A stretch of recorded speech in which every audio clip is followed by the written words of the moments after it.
Hello students, welcome again. बच्चे, हम लोग हैं अपने चैप्टर नंबर 4 के नेक्स्ट लेक्चर के साथ। याद करो बच्चा पार्टी, इस चैप्टर के लास्ट लेक्चर में हमने अब तक बातें अपने देश में अलग अलग जो इकोनॉमिक पॉलिसीज़ जो आज़ादी के बाद बनी थी उन पॉलिसियों की बातें हमने कर ली हैं, है ना बच्चे। अब बात आती है कि ये जो बदलाव आए हैं हमारे देश में आज़ादी के बाद, जो पॉलिसियाँ बनी उन पॉलिसियों में जो 1991 में जो चेंजेस ला दिए गए, जो बदलाव आ गए, उसकी ज़रूरत क्यों थी, क्यों बदलाव किए गए थे उन पॉलिसियों में, ये टॉपिक है बच्चे। तो बड़े ध्यान से मेरे साथ जुड़ना और देखना बच्चा यहाँ क्या कहता है। कहता है बच्चा पार्टी यहाँ पे नीड फॉर रिफॉर्म्स, क्यों ज़रूरत थी उन सारे रिफॉर्म्स की, उन सारे बदलावों की।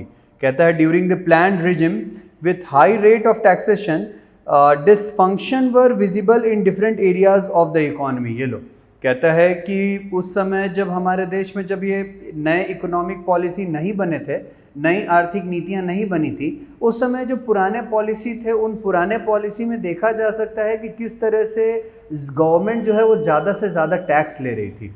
बाबू, ये एक्सेसिव टैक्स जो था वो कहीं ना कहीं गवर्नमेंट के फंक्शनिंग को, इकोनॉमी के डेवलपमेंट के फंक्शनिंग को डिसफंक्शन कर रहा था, मतलब फंक्शनिंग में एक रुकावट बना बैठा था, है ना। इसलिए ज़रूरत आ गई थी कि 1991 से जितनी भी नीतियां हैं, जो पुरानी नीतियां हैं जो अब व्यर्थ हो रही हैं, उन सारी नीतियों को बदला जाए और नई नीतियों को उनके जगह पे लाया जाए। Most of the public sector undertakings were running under losses. कहता है बहुत सारे ऐसे पब्लिक सेक्टर अंडरटेकिंग थे जो नुकसान में, जो घाटे में चल रहे थे। Their efficiency remain poor and per employ production was low. कहता है उनकी जो एफिशिएंसी थी, उनकी जो गुणवत्ता थी, वो गुणवत्ता बहुत ही खराब थी और एम्प्लॉय का प्रोडक्शन जो था वो बहुत कम था। Strong trade unionism crippled the growth of the private sector. कहता है कि स्ट्रॉन्ग ट्रेड यूनियनिज्म, मतलब कि व्यापार में अलग अलग तरह का संगठन जो था वो प्राइवेट सेक्टर को आगे बढ़ने ही नहीं दे रहा था। Restriction in trade stunt the quality of Indian product. साथ ही साथ बाबू, बाहर के देशों से गुड्स के हमारे देश में आने पे जो रुकावटें थी, ये रिस्ट्रिक्शन जो हैं वो हमारे देश के प्रोडक्ट के क्वालिटी को वो क्या कर रही थी, रोकी हुई थी। कहता है the government of India took huge loan from various sources like world bank, Asian development banks, IMF, ETC। कहता है हमारे देश की सरकार जो थी उसने बहुत बड़ी लोन ले रखी थी, है ना, अलग अलग सोर्सेस से। उन सोर्सेस का नाम वर्ल्ड बैंक है, एशियन डेवलपमेंट बैंक है, IMF है, इंडियन मॉनेटरी फंड है, ये सारे। The loan repayment schedule was like the noose around the neck. कहता है कि लोन रीपेमेंट शेड्यूल जो था, वो लोन को पे करने का जो शेड्यूल था बाबू, वो मानो कि गर्दन में एक पट्टे के जैसा था। Inflation was high and the reverse reserve of foreign currency was at low एब। कहता है कि हमारे देश में महंगाई चरम सीमा को छू रही थी और हमारे देश में फॉरेन करेंसी का जो रिजर्व था वो बहुत ही कम हो चुका था। India's spending on defence was increasing.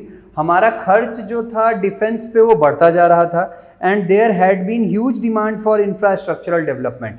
और साथ ही साथ इंफ्रास्ट्रक्चर के डेवलपमेंट का बहुत बड़ा डिमांड था।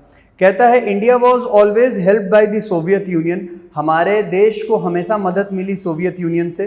The freedom movement in Soviet Union loomed large in the mid 1980s। The Soviet Union got broken and 15 independent states were formed. कहता है कि सोवियत यूनियन में भी आज़ादी की लड़ाई जो है वो बहुत ज़्यादा हुई। 1980 के दशक में सोवियत यूनियन टूटा और उसमें से 15 अलग अलग देशों का निर्माण हुआ। Russia also opened up it's economy. Capitalism got a new breeding ground in Russia and other rest, while Warsaw Pact nations like Poland, Albania, Czechoslovakia, Hungary, Bulgaria, ये सारे questions were raised on India's mixed economic system। कहता है कि अलग अलग सवाल उठाए गए हमारे देश के मिश्रित अर्थव्यवस्थाओं पे। Government of India started various experiments on its way to economic freedom. कहता है कि हमारे देश के सरकार ने अलग अलग तरह के एक्सपेरिमेंट करने शुरू कर दिए थे ताकि हमें जो आर्थिक आज़ादी मिलनी चाहिए, हमारे जो इकॉनमी को फ्रीडम देने के लिए, इकॉनमी को आगे बढ़ाने के लिए जिन सारे चीज़ों की ज़रूरत है वो सारे काम किए गए। Gold was mortgaged at Bank of England and foreign currency loan was arranged for meeting the foreign currency reserve. कहता है कि गोल्ड को मॉर्गेज कर दिया गया था इंग्लैंड के बैंक में फॉरेन करेंसी लोन को अरेंज करने के लिए, ताकि हम लोग फॉरेन करेंसी रिजर्व को मैनेज कर सके। In 1992 finally the government of India took revolutionary steps to open up the economy. कहता 1992 में हमारे देश की सरकार ने बहुत ही क्रांतिकारी कदम उठाए थे जिससे हमारे देश का जो है वो डेवलपमेंट हो सके। A massive change in economic policy was let down. कहता है कि एक बहुत ही बड़ा बदलाव देखने को मिला था हमारे देश के आर्थिक नीतियों में। Private sector was given a priority. Private sector को हमेशा प्रायोरिटी दी जा रही थी। Many of the loss-making public sector enterprises (PSEs) were decided to be closed and divested. बहुत सारी ऐसी पब्लिक सेक्टर कंपनियां हैं जो लॉस में चल रही थी, उनके लिए निर्णय ये लिया गया, उनके लिए ये सोचा गया कि उन सारी पब्लिक सेक्टर कंपनियों को बंद कर दिया जाए और साथ ही साथ उन सारे पब्लिक सेक्टर कंपनियों के शेयर्स को प्राइवेट सेक्टर्स को बेच दिए जाए। Some of the PSE were first corporatized and the capital was valued at it decided the large chunk of share would be sold to public, है ना, बेच दिया गया था। The process was known as disinvestment। इस process को आप जानते हो बाबू कि जब गवर्नमेंट की कंपनियों के शेयर्स को पब्लिक को, प्राइवेट को, सेक्टर्स को बेच दिए जाते हैं, उसको डिसइन्वेस्टमेंट कहते हैं। Further a number of private sector banks were given licence to run banking operation. कहता है आगे चल करके बहुत सारे ऐसे प्राइवेट सेक्टर बैंक्स थे जिन सारे बैंकों को लाइसेंस दिए गए थे ताकि वो प्राइवेट सेक्टर के ऑपरेशंस को चला सके, रन कर सके। पॉलिसी डिसीजन एंड गोल। अब देखो बच्चे, कुछ पॉलिसी की बातें, कुछ डिसीजन और कुछ गोल की बातें। कहता है a policy emanates from decision and decision is taken in line with goal. कहता है एक पॉलिसी की शुरुआत होती है डिसीजन से और डिसीजन लिया जाता है अलग अलग तरह के गोल से। Many a time the term like political goal, decision and policy are used interchangeably।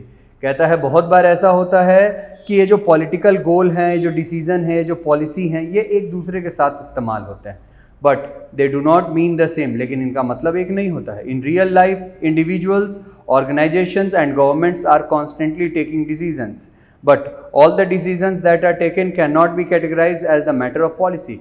कहता है वास्तविक लाइफ में बाबू हम लोग, साथ ही साथ हमारे अलग अलग संगठन, सरकार, ये सब लोग जो है वो कोई ना कोई निर्णय लेती है। तो निर्णय का मतलब ये नहीं होता है कि वो सारे के सारे लिए गए निर्णय जो हैं वो पॉलिसियों का फॉर्मुलेशन ही है, वो अलग होता है। The essence of decision making lies in the fact that one has to make a choice from multiple alternatives available to him. कहता है बाबू क्या कि किसी भी तरह की डिसीजन मेकिंग में आपको ध्यान ये रखना पड़ता है कि आपका डिसीजन मेकिंग ऐसा होना चाहिए कि जो बहुत सारे ऑप्शंस हैं, मल्टीपल ऑप्शंस जो आपके पास हैं, उन सारे मल्टीपल ऑल्टरनेटिव, मल्टीपल ऑप्शंस में से ऐसे ऑप्शन को आपको चुनना है जिस ऑप्शन से आपका इकोनॉमिक ग्रोथ, इकोनॉमिक डेवलपमेंट हो सके।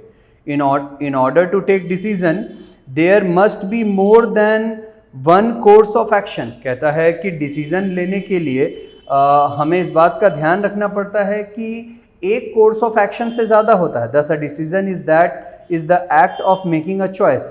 इसलिए कहा जाता है कि डिसीजन जो है वो एक चॉइस का, एक मतलब किसी भी तरह के एक चुनाव का एक तरीका होता है। The entire act of decision making has been developed on the condition that can improve this activity of finding multiple choices. कहता है कि डिसीजन मेकिंग का जो काम है बाबू, इसको इस बेसिस पे डेवलप किया गया है कि अलग अलग हमारे पास चॉइस है, उन सारे अलग अलग चॉइस में से कोई एक ऐसा चुनाव करना जिस चुनाव से हमारा ग्रोथ, हमारा डेवलपमेंट पॉसिबल हो पाए। In India the policies are concern with the general welfare and development of the society. कहता है हमारे देश में जो भी पॉलिसियाँ बनती हैं वो सारी की सारी पॉलिसियाँ जो होती हैं वो कंसर्न्ड होती हैं हमारे देश में वेलफेयर से, साथ ही साथ समाज के विकास से। As the nation is a welfare state. जैसा कि आप जानते हो कि हमारे देश में सरकार की ये जिम्मेवारी है कि लोगों का कल्याण वो करते रहे। The governments effort like creation of education and employment opportunities, national defense, economic progress and stabilization, law and order issues, creation of new states, anti-pollution legislation, etc. are the result of substantive policy formulation। ये लो, कहता है क्या बच्चे, हमारे देश में आप अगर देखो तो इकोनॉमिक प्रोग्रेस की बात करो, स्टेबलाइजेशन की बात करो, लॉ एंड ऑर्डर के इशू की बात करो, क्रिएशन ऑफ न्यू स्टेट्स की बात करो, एंटी पॉल्यूशन लेजिस्लेशन की बात करो, तो ये सब अलग अलग तरह के पॉलिसी फॉर्मुलेशन की बात होती है। These policies have vast area of operation affecting the general welfare and development of the society as a whole.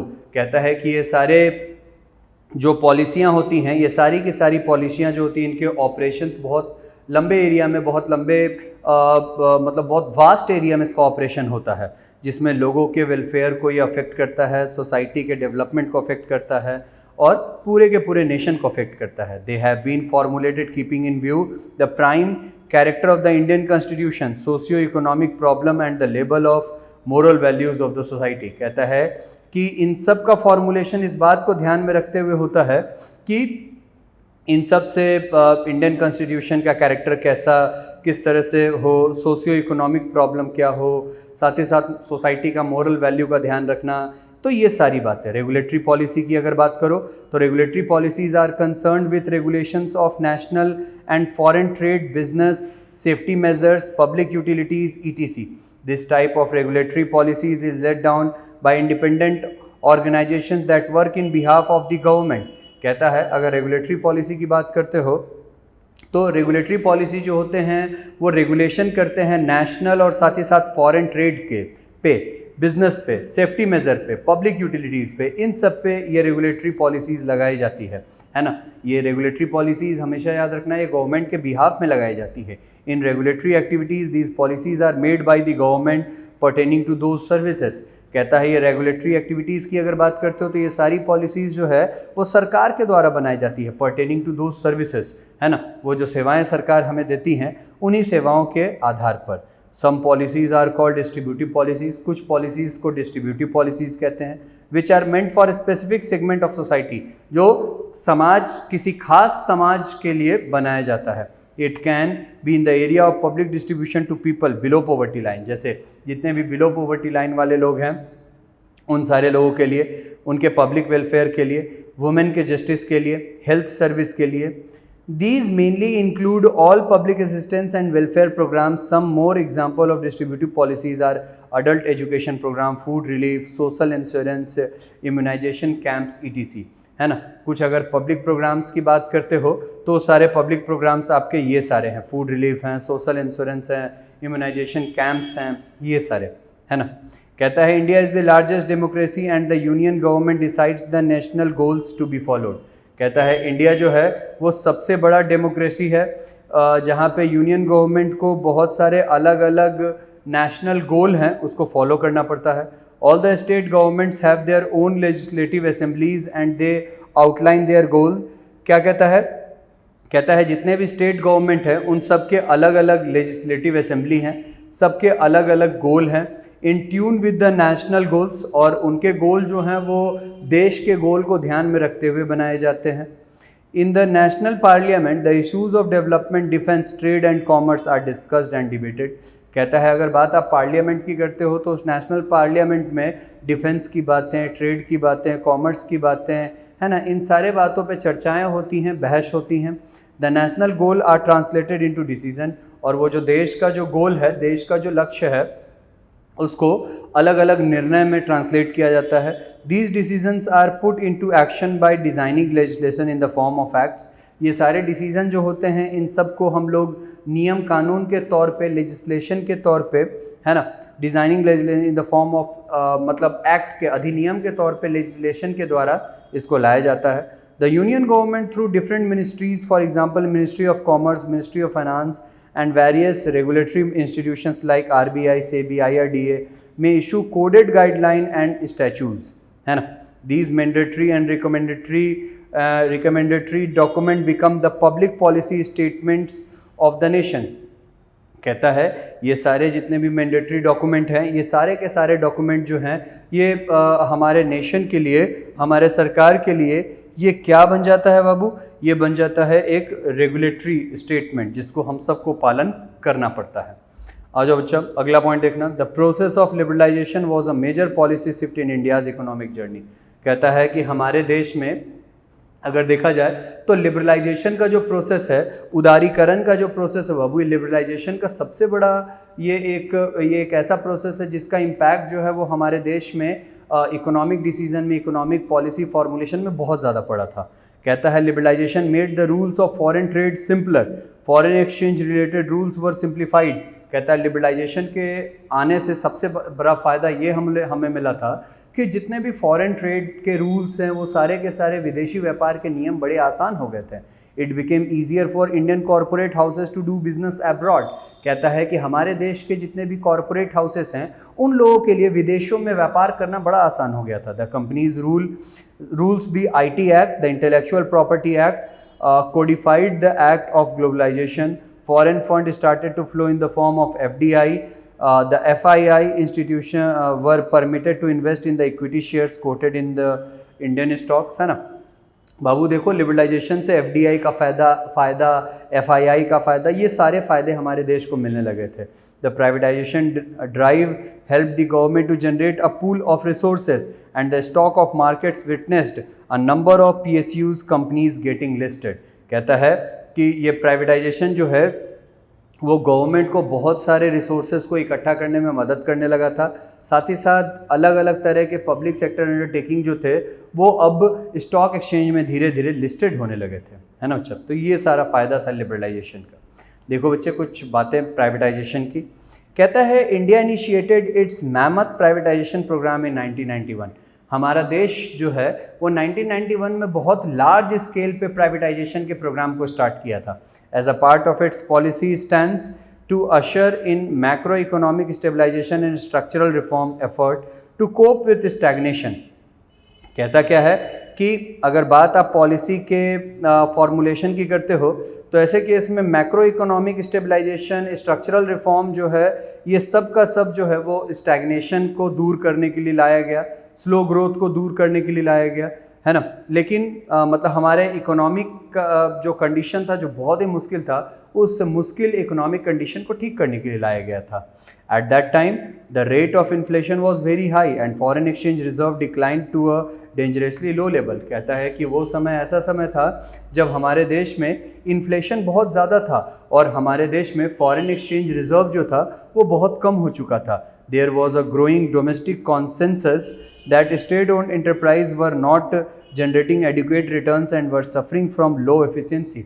कहता है कि इस बात को देखा गया था, वहाँ डोमेस्टिक कॉन्सेंसस था कि जितने भी स्टेट ओन्ड एंटरप्राइजेज हैं वो लोग उतना नहीं जनरेट कर पा रहे हैं जितना उनको जनरेट करना चाहिए। And the government expected that privatisation of these enterprises would lead to better outcomes. और कहता है कि और गवर्नमेंट इस बात को एक्सपेक्ट कर रही थी कि प्राइवेटाइजेशन जो है वो इन सारे परेशानियों को ठीक कर देगी।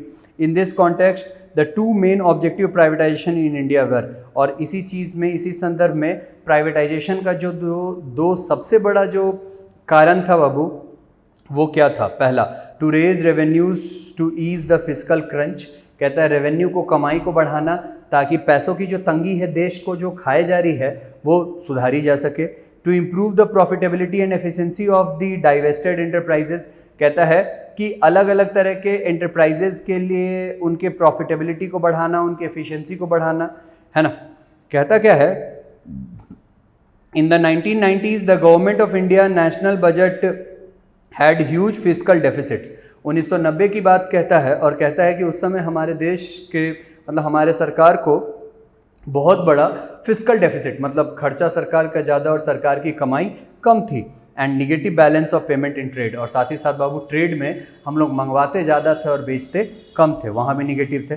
This boosted the government desire and necessity to extract and release the massive investment made in the state owned enterprise and this led to privatisation in India. और अब ऐसे केस में ज़रूरी हो चुका था कि जितने भी हमारे देश में एंटरप्राइज़ हैं उन सारे के सारे एंटरप्राइज़ में इन्वेस्टमेंट किया जाए, है ना।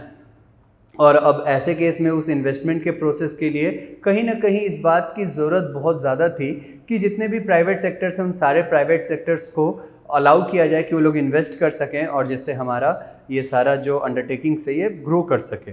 This major thrust on privatisation paved way for foreign direct investment. इस प्राइवेटाइजेशन के कारण बाबू जितने भी फॉरेन डायरेक्ट इन्वेस्टमेंट थे वो स्टार्ट हो चुके थे।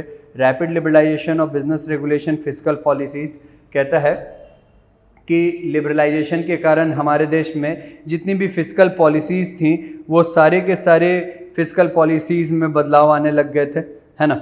साथ ही साथ कहता है बाबू कि industrial practices and protocols as well, साथ ही साथ हम लोग को अलग अलग तरह के इंडस्ट्रियल प्रैक्टिसेस को फॉलो करना था, उसके नियम कानूनों को फॉलो करना था, है ना। सॉरी। कहता है privatisation as a strategy had been experimented in the western world a decade earlier than that experimented in India. अगर बात आप प्राइवेटाइजेशन की करते हो एक स्ट्रेटजी के तौर पे, तो इसको सबसे पहले इसको जांचा गया था बाबू वेस्टर्न वर्ल्ड में, है ना। Earlier than that experimented in India, इससे पहले कि उसका एक्सपेरिमेंट हमारे देश में हो, इसका एक्सपेरिमेंट वेस्टर्न वर्ल्ड में हो चुका था। During the prime ministership of Mrs Margaret Thatcher British coal mines were privatised. ये लो बाबू कहता है कि इंग्लैंड की बात है, जब वहाँ पे प्राइम मिनिस्टरशिप जो था वो मार्गरेट थैचर के पास था, उस समय में कोल माइंस को प्राइवेटाइज किया गया था। Many of the components of national health care services and school education services were privatise. कहता है बहुत सारे नेशनल हेल्थ केयर, स्कूल, इन सबको प्राइवेटाइज किया गया था। Privatization referred to a managerial approach of changing the ownership structure of one or more government-owned institution। कहता है प्राइवेटाइजेशन एक ऐसा प्रोसेस है जिस प्रोसेस से हम लोग ओनरशिप के स्ट्रक्चर को चेंज करते हैं, जिसमें गवर्नमेंट के, सरकार के ओनरशिप को किसी भी एक इंडस्ट्री के ऊपर से हटा करके या कम करके प्राइवेट इंडिविजुअल्स, प्राइवेट एंटरप्रेन्योर्स को ओनरशिप ट्रांसफ़र करते हैं। कहता है privatisation can B advantageous in terms of the higher flexibility and scope of innovation it offers along with cost savings। कहता है प्राइवेटाइजेशन जो है वो बहुत ज़्यादा फ़ायदेमंद होता है इस सेंस में कि यहाँ पे स्कोप होता है इनोवेशन का, यहाँ पे स्कोप होता है कॉस्ट को बचाने का। Many a times however it has an adverse impact on the employee morale and generate fear of dislocation or termination। कहता है कि इसके साथ साथ इसका एक बुरा असर भी होता है एम्प्लॉय के मोरल पे, जिसमें उन लोगों को हटा देने का, निकाल दिए जाने का एक डर भी होता है। It looks for accountability and quality in production and service system. कहता है ये हमेशा इस बात का ध्यान रखता है जहाँ पे बातें अकाउंटेबिलिटी की होती हैं कि आपको अकाउंटेबल ठहराया जाता है ना। साथ ही साथ प्रोडक्शन एंड सर्विस सिस्टम, मतलब कि प्रोडक्शन के लिए, सर्विस के लिए आपको जिम्मेवार ठहराया जाता है। Privatisation can be successful. कहता है प्राइवेटाइजेशन सक्सेसफुल हो सकता है if diligent scrutiny by the decision makers is attached to the policy concern. कहता है कि अगर सोच समझ करके इस बात का जांच पड़ताल किया जाए कि जितने भी डिसीजन मेकर्स हैं वो सारे के सारे डिसीजन मेकर्स, वो सारे के सारे पॉलिसी बनाने वाले वो लोग जो हैं वो इसका ध्यान रखें। In the Indian context privatisation effort was not easy. कहता है अगर हमारे देश की बात की जाए तो हमारे देश के संदर्भ में बाबू प्राइवेटाइजेशन जो प्रोसेस था वो बहुत ज़्यादा आसान नहीं था। There were hardly any takers for loss making public sector industries. बहुत कम ही ऐसे लोग थे जो लॉस में जा रही पब्लिक सेक्टर अंडरटेकिंग को अपनाने को तैयार थी। On the other hand there had been many takers for surplus making industries like oil drilling and refinery companies. कहता है कि हाँ, वहीं दूसरी तरफ जितने भी पब्लिक सेक्टर की वैसी अंडरटेकिंग्स थी जो प्रॉफिट में जा रही थी, जैसे कि रिफाइनरी इंडस्ट्री की बात अगर कर लो आप, ड्रिलिंग इंडस्ट्री की बात कर लो, ड्रिलिंग कंपनीज की बात कर लो, तो इन सब के एक्सेप्टर, इन सब के टेकर्स बहुत थे। और the ones in mineral extracting sectors like steel authority of India limited. और साथ ही साथ कहता है कि यहाँ पे उन लोगों की बात करता है जो steel authority of India limited के थे, नेशनल मिनरल डेवलपमेंट कॉरपोरेशंस के थे। Government decided to privatise the loss making companies fully and the profit making one banks partially.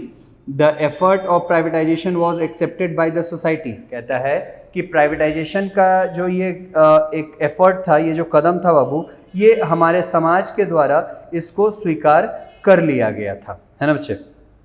फिर देखो क्या कहता है, with a lot of resistance during the inception of economic liberalisation in the nation. कहता है कि बहुत सारा इसमें रेजिस्टेंस, रुकावटें भी आई थी, है ना, लेकिन उसके बावजूद भी हमारे देश में प्राइवेटाइजेशन जैसे नए इकोनॉमिक पॉलिसीज़ को, लिबरलाइजेशन जैसे, ग्लोबलाइजेशन जैसे नए इकोनॉमिक पॉलिसीज़ को अपनाया गया था। Privatisation helps in a big way to enhance market potencies by enhancing efficiency. कहता है कि प्राइवेटाइजेशन जो है, ये प्राइवेटाइजेशन बहुत बड़े स्तर पे हमारी मदद किया था। कैसे कि इसने हमारे मार्केट के एफिशिएंसी को बढ़ाने में बहुत हमारा हेल्प किया था। फिर अगर आगे देखो बच्चे, तो कहता है कि हमारे एफिशिएंसी को, हमारे गुणवत्ता को बढ़ाया था, इसने हमारी क्वालिटी को बढ़ाया था, इसने हमारे कॉम्पिटिटिवनेस को, मतलब हमारे प्रतिद्वंदी, मतलब हम लोग अपने और कंपनियों के कंपैरिजन में अपने प्रोडक्ट को हम लोग बेहतर करने के लिए जितने मेहनत करते थे, उन सब की बातें होती थी। Privatisation is essentially effective tool for rapid restructuring and reforming the public sector enterprises. कहता है प्राइवेटाइजेशन जो है वो एक इसेंशियली इफेक्टिव टूल है, किस लिए? Rapid restructuring and reforming the public sector enterprise, public sector enterprise को तैयार करने के लिए। In India, also witnessed in other nations, public sector entities remained inefficient as far as profitability and quality is concerned. कहता है हमारे देश की अगर बात की जाए तो हमारे देश में बाबू जितने भी पब्लिक सेक्टर एंटिटीज़ हैं वो सब इनएफिशिएंट थे, प्रॉफिटेबिलिटी के कॉन्सेप्ट में, क्वालिटी कॉन्सेप्ट में कुछ भी अच्छा नहीं था। There were running without a significant aim and mission. कहता है उनका कोई एम नहीं था, उनका कोई मिशन नहीं था, और फिर भी वो चले जा रहे थे।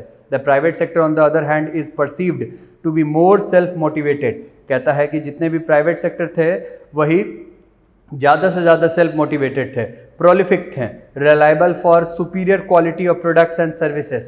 कहता है कि वो लोग बेहतर से बेहतर गुड्स और सर्विस को प्रोड्यूस करना चाहते थे, दो देयर आर एक्सेप्शन। कहता है कि कुछ एक्सेप्शन भी हैं। प्राइवेटाइजेशन में भी conceptualise in the following prominent types. Privatisation को इस तरीके से भी देखा जा सकता है। पहला, delegation. Government keeps hold of responsibility and private enterprise handles fully और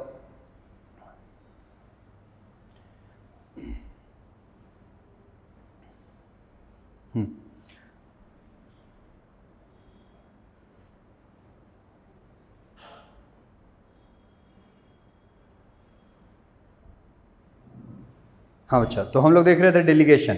कहता क्या है यहाँ पे, कहता है बच्चा कि प्राइवेटाइजेशन में भी conceptualise in the following prominent type. Privatisation को इस तरह से भी कॉन्सेप्ट के तौर पे देखा जा सकता है। Delegation, government keeps hold of responsibility and private enterprise handles fully और partly the delivery of product and services. ये लो, कहता है कि गवर्नमेंट जो है रिस्पॉन्सिबिलिटी पूरी की पूरी खुद लेती है, और जितने भी प्राइवेट एंटरप्राइज होते हैं वो प्रोडक्ट और सर्विस के डिलीवरी की रिस्पॉन्सिबिलिटी लेते हैं। There is active involvement by government. कहता है गवर्नमेंट भी एक्टिवली इन्वॉल्व होती है।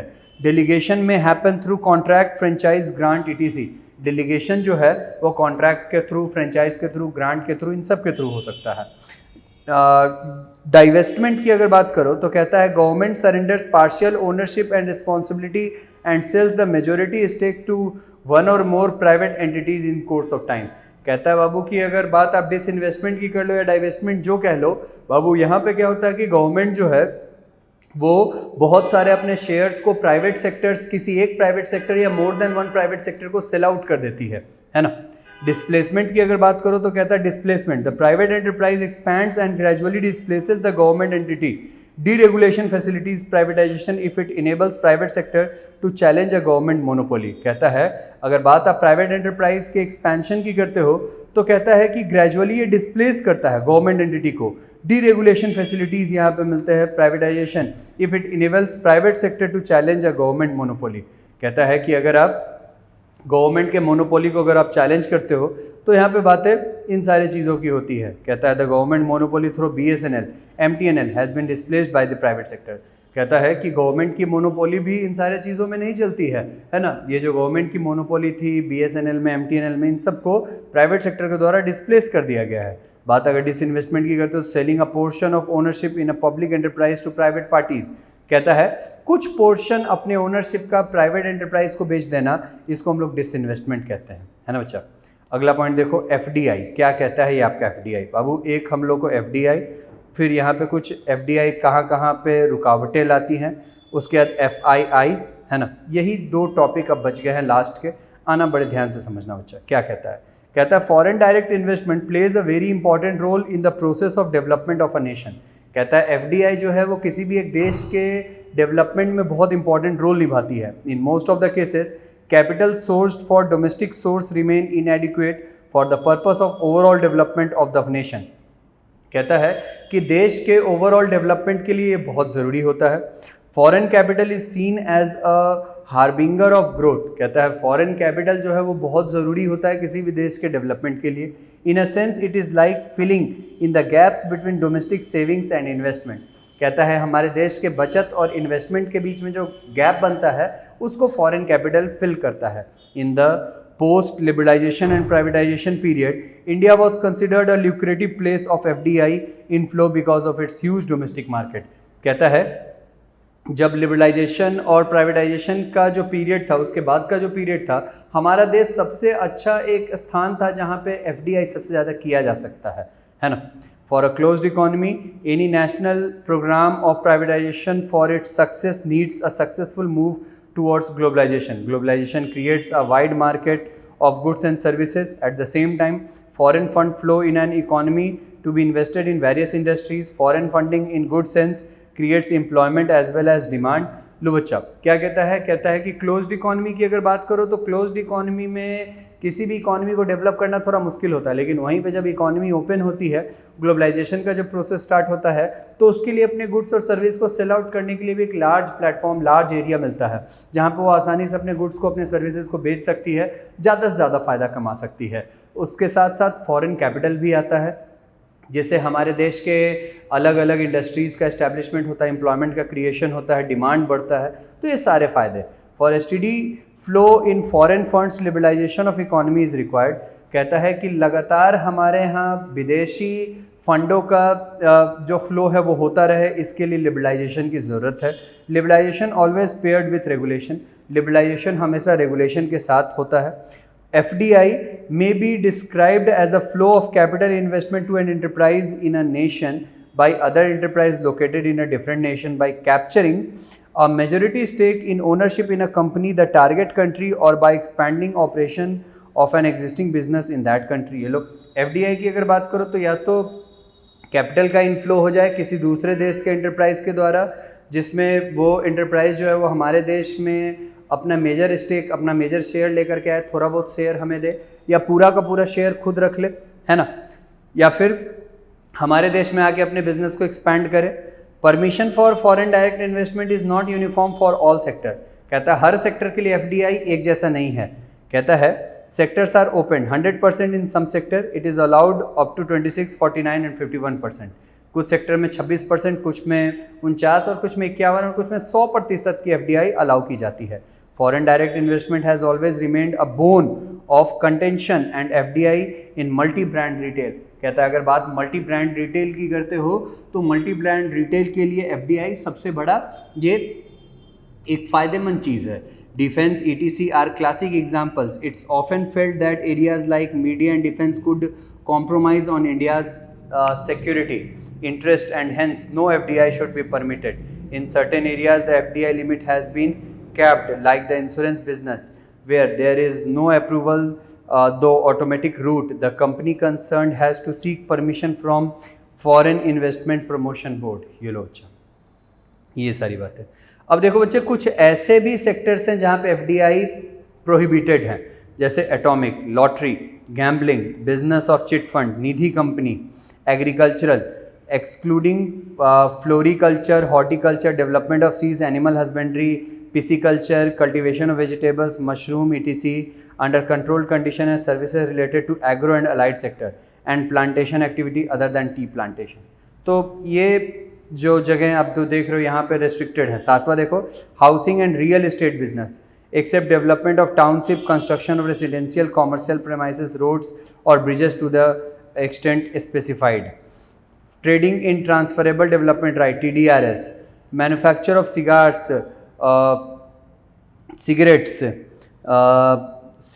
Cigars, tobacco substitutes, cigarillos, cheroots, इन सब में बाबू रिस्ट्रिक्टेड है। Recently there has been a tremendous increase in FDI inflow in India. India generally received FDI from US, Britain, Singapore, Japan and the USA. बोलो बच्चा, clear है? तो last topic है बच्चा FII, Foreign Institutional Investors. We often come across the term FII which represent foreign institutional investor. FII are large foreign group with substantial investable funds. FII are registered abroad with a view to investing in other nations, to invest in equity market, hedge fund, pension fund, mutual fund. कहता है कि FII जो है वो किसी और देश में रजिस्टर्ड होते हैं ताकि ये किसी और देश में इन्वेस्ट कर सकें. FII जो हैं वो इन्वेस्ट करते हैं इक्विटी मार्केट में, हेज फंड में, पेंशन फंड में, म्यूचुअल फंड में. FII have a strong research team which speculate to invest in a country with a possibility of a strong return in equity market. कहता है FII जो है उसके पास एक स्ट्रॉन्ग टीम है जो हमेशा स्पेकुलेट करता है, जिसमें वो लोग एक कंट्री में पॉसिबिलिटी होती है वहाँ इन्वेस्ट करने की, स्ट्रॉन्ग रिटर्न की बात होती है इक्विटी मार्केट में. These fund park their funds to fuel a bullish market, है ना.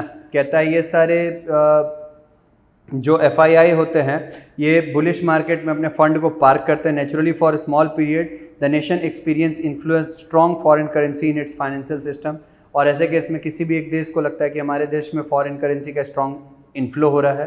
When ever the market reaches a peak and start declining thereafter these funds move to another nation. अब जैसे ही कोई एक मार्केट पीक पे पहुंचता है और जब गिरने लगता है तो फिर वो सारे जो इन्वेस्टर्स होते हैं वो सब अपना पैसा निकाल लेते हैं और किसी और देश में जाते हैं. So the euphoria is short-lived. No wonder national government look for sustainable FDI investment over FII investment. और ऐसे केस में हमारे देश की जो सरकार है वो हमेशा FDI की तरफ देखती है जो हमेशा होता रहे, FII की तरफ उतना नहीं ध्यान देती है. बोलो बच्चा, यहाँ तक की बातें क्लियर हैं? अगर क्लियर हैं तो ये हमारा चैप्टर नंबर 4 की कहानी पूरी तरीके से ख़त्म हो चुकी है. मिलते हैं बच्चे हम लोग अपने अगले लेक्चर में. उस लेक्चर में हम लोग इस चैप्टर नंबर 4 के कुछ मल्टीपल चॉइस क्वेश्चंस हैं जो हमसे हमारे प्रीवियस एग्ज़ामों में पूछे जा चुके हैं, आने वाले एग्ज़ामों में पूछे जा सकते हैं, उन सारे क्वेश्चंस की हम लोग बात करेंगे. आज के लिए इतना ही बच्चा पार्टी. अपना ध्यान रखो, खूब सारा पढ़ाई लिखाई करो, आगे बढ़ते रहो. Thank you, bye bye.